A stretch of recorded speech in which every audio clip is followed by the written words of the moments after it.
చేస్తాము.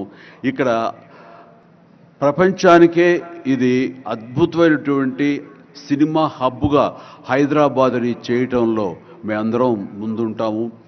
అండ్ ఈ రోజున చూస్తే కనుక బాలీవుడ్ నుంచి సల్మాన్ ఖాన్, అజయ్ దేవ్గన్లు వచ్చి ఇక్కడ మేము స్మార్ట్ డిజిటల్గా కానీ అడ్వాన్స్డ్ ఫ్యూచరిస్టిక్ స్టూడియోస్ని మేము పెడతామని అంటాం అన్నది ఇది శుభారంభం.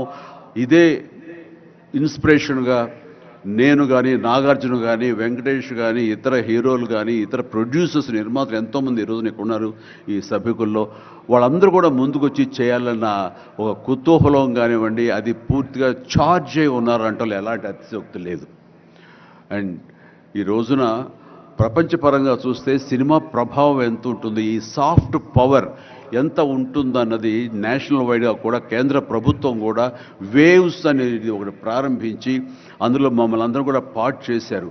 అంటే ఎకనామికల్గా అది ఎంత పవర్ ఇస్తుంది, మన కంట్రీ జీడిపికి ఎంత కంట్రిబ్యూట్ చేస్తుందో అనడానికి బాగా వాళ్ళందరికీ తెలిసిన వాళ్ళు కాబట్టి సినిమా మీద అంత దృష్టి పెట్టారు. సినిమాని కేవలం పేరు తీసుకురావడమే కాకుండా ఎంతో కంట్రిబ్యూట్ చేస్తుంది, ఎంతోమందికి ఎంప్లాయ్మెంట్ జనరేట్ చేస్తుంది, ఎంతోమందికి ఉపాధి కల్పిస్తుంది.